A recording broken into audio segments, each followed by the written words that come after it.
I'm going to paint this teddy bear for the sixth time, and this has been one of the favorite subjects. But is it a portrait or a still life? That's the question. Anyway, I've started painting. Oh no, let's wait. I'll discuss the color palette.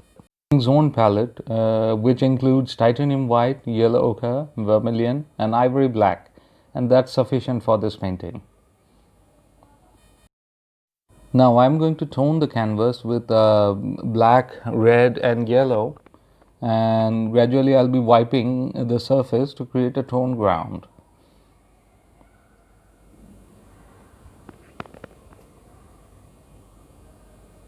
Something like this. Now I'm indicating how much space the teddy is going to take onto the canvas surface, and this is a technique followed by the great artist David Leffel. I've started the drawing indicating shapes and also the background, and the color is a muted green because it's a mix of ivory black and yellow ochre. And this is a very patchy and sketchy way of doing a tonal drawing, and this is how I do my paintings. Now I'm wiping the paint to show the value difference compared to the background.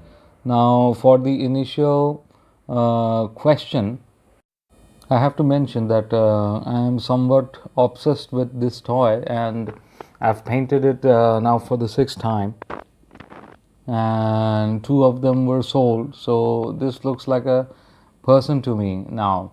So although it is a still life, it is now a portrait as well of a person. So it's actually both. Now I started painting the background tones mixed with yellow sometimes and sometimes red, and this is going to create a muted green color as I've mentioned earlier. So I'm covering the area very quickly. I started working on the teddy bear, and I'm going to mix the cool color, but it will be somewhat warm as well. Now it has been dulled down, and it is a kind of a cool color, bluish color, which is the effect of ivory black mixed with titanium white. I'm also denoting some shadows here as well, gradually. Yeah, this is it.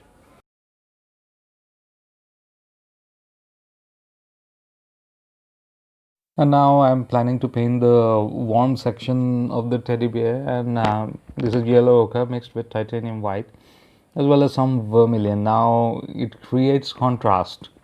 The color in the zone palette work through relationships, and to give a few examples, a green mix actually behaves like a dull true green in front of a red mix, and also a mix of black and white behaves like a blue against an orange mix.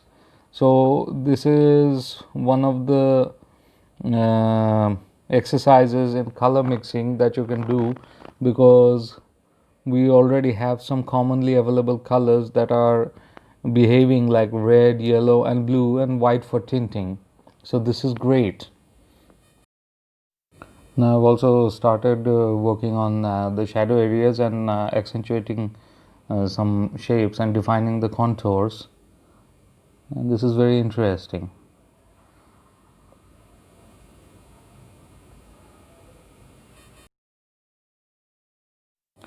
Now the interesting thing is the contours and the shadows are warm.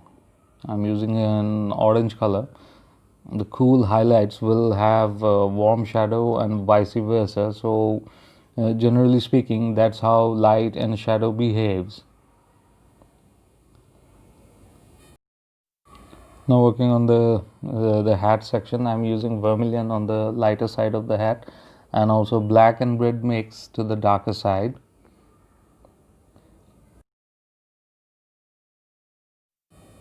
Now this is sort of a brownish color and behaves like a purple in front of such a bright color, and works out just fine. Now this is the feet of the teddy, and using the hat's color scheme.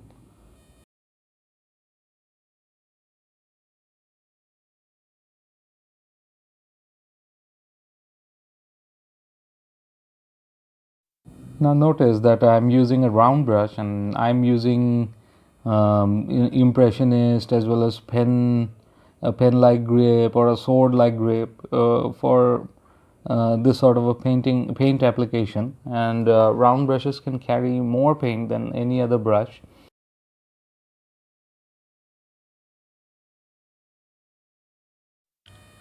I'm going to increase the contrast by accentuating the darker values as well as the lighter values, and there'll be some differences in overall um, temperature as well. Now with that, I'm going to define the mouth of the teddy, and it has got both warm and cool color scheme, and accentuating both of them and defining the shape a little bit more with contrast.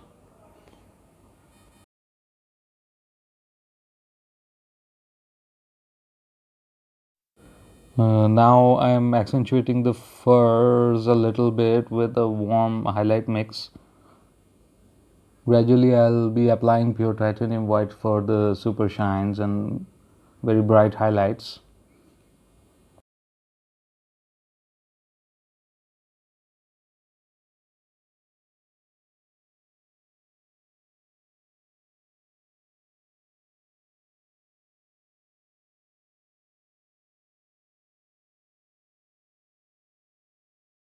Now, after that, I'll be mixing the colors for the eyes. Now, the eyes are black mixed with some red, and that's it. And I'm just using a round brush to create those shapes and a few corrections. And this is the nose, a brownish mix, looks like alizarin crimson, vermilion mixed with some amount of black, and that's all.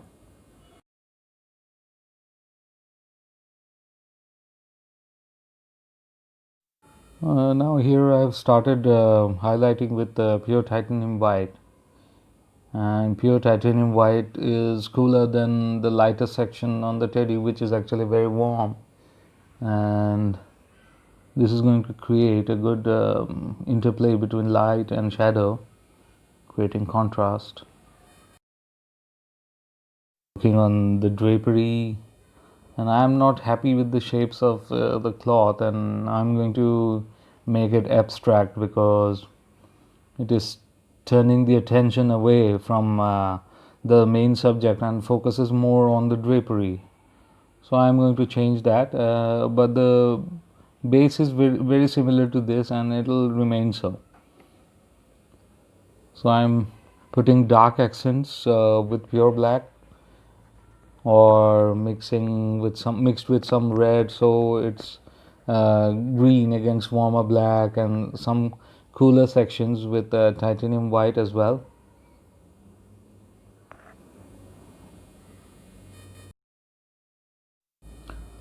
Now I'm putting some cool colors mixed with white, and then also some warm colors, so creating an interplay between both and retaining the vibrancy. And this is a black, but I'm going to blend all of them, and this is how I create the transition. This is done through fingers as well as the brushes, and this is my technique actually.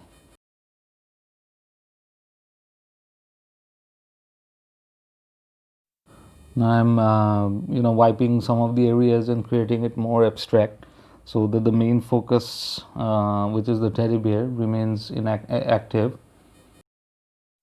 Working on the mouth with a double zero brush with pure vermilion, and the teddy is happy.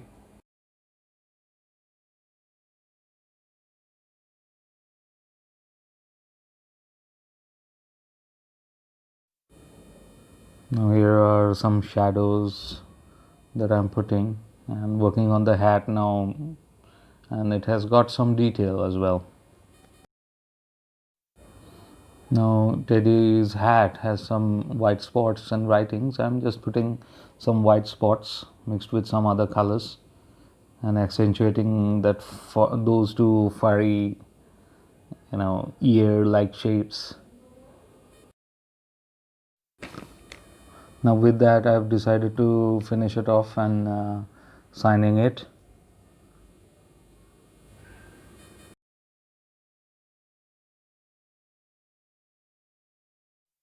This is the final image of the painting and I'm quite happy with it. So if you like the video, then please click the like button and also subscribe for future content. Also click the bell icon so that you can be notified when a new video is uploaded. Take care.